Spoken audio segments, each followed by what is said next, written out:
Good day, Mom. I am Trini Colby Abelia from BSBA HRM1 Section 68.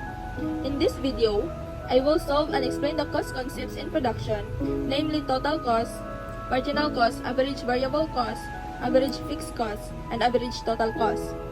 The firm has a fixed cost of 120 pesos, and I am given the variable cost at different output levels. I will compute each value step by step, complete the table, explain the formulas used, and then discuss the relationship between marginal cost and average total cost. And lastly, I will answer a short case study about production decisions using AVC and ATC. So, let us begin. At zero output, the variable cost is 0 and the fixed cost is 120. So, DC equals 120 plus 0 equals 120. At 1 unit of output, the variable cost is 80 and the fixed cost is 120. So, 120 plus 80 is equal to 200. At 2 units of output, the variable cost is 120. So, 120 plus 120 is equal to 240. At 3 units of output, the variable cost is 150. So, 120 plus 150 is equal to 270. At 4 units of output, the variable cost is 210. So, 120 plus 210 is equal to 330. At 5 units of output, the variable cost is 300. So, 120 plus 300 is equal to 420. So, in summary, total cost is always computed by adding fixed cost and variable cost. Fixed cost stays the same, while variable cost changes as output increases. At zero output, marginal cost is 0 because no unit is produced.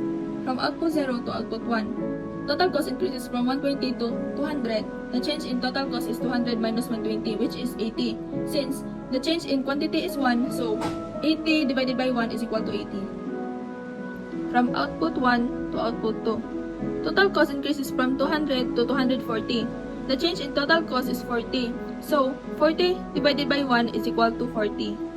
From output 2 to output 3, total cost increases from 240 to 270. The change in total cost is 30. So, 30 divided by 1 is equal to 30. From output 3 to output 4, total cost increases from 270 to 330. The change in total cost is 60. So, 60 divided by 1 is equal to 60. From output 4 to output 5, total cost increases from 330 to 420. The change in total cost is 90. So, 90 divided by 1 is equal to 90. So, in summary, marginal cost is computed by subtracting the previous total cost from the current total cost. It shows the cost of producing one additional unit.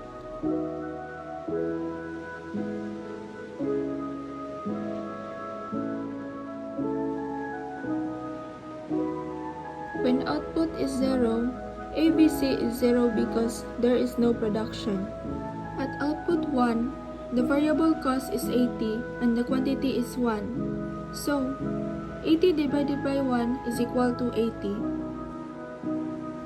At output 2, the variable cost is 120 and the quantity is 2. So, 120 divided by 2 is equal to 60.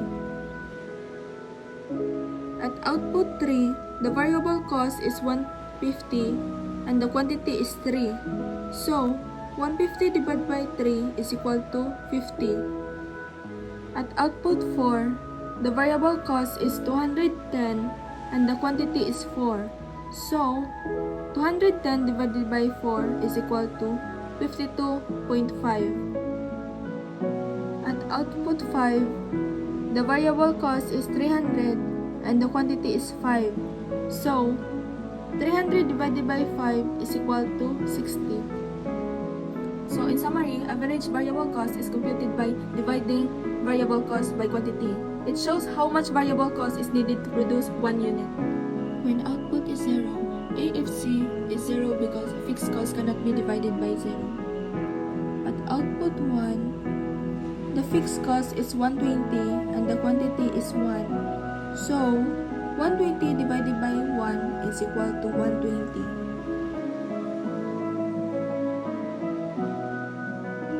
At fixed cost is 120 and the quantity is 2.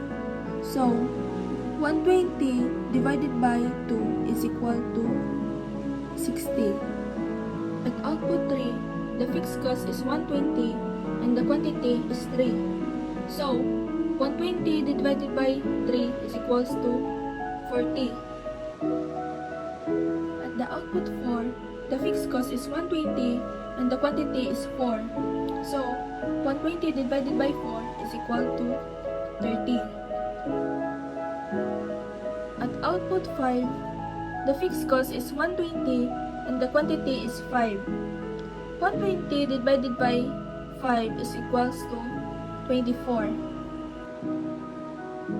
So in summary, average fixed cost is computed by dividing fixed cost by quantity. As output increases, average fixed cost decreases. When output is 0, ATC is 0 because total cost cannot be divided by 0.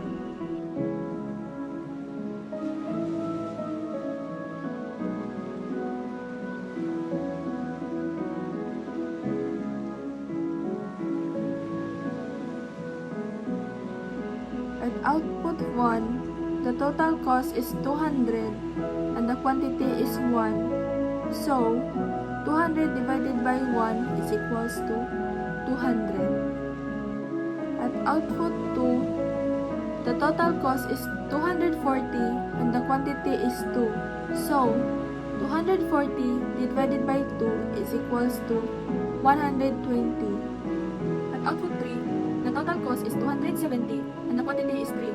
So, 270 divided by 3 is equals to 90. At output 4, the total cost is 330 and the quantity is 4. So, 330 divided by 4 is equals to 82.5. At output 5, the total cost is 420 and the quantity is 5. So, 420 divided by 5 is equals to 84. So, in summary, average total cost is computed by dividing total cost by quantity. It shows the cost per unit of output.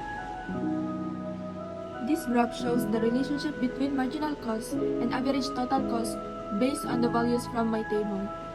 The MC curve shows the cost of producing one additional unit, while the ATC curve shows the cost per unit of output. As output increases, ATC first decreases because fixed cost is spread over more units. After some point, ATC starts to increase due to higher marginal cost. The MC curve intersects the ATC curve at its lowest point. This intersection represents the most efficient level of production, where the cost per units is minimized. Producing beyond these points causes the average total cost to rise. And that is all I understood, or the method I learned in solving problems about cost, production, and perfect computation, ma'am. And that's all.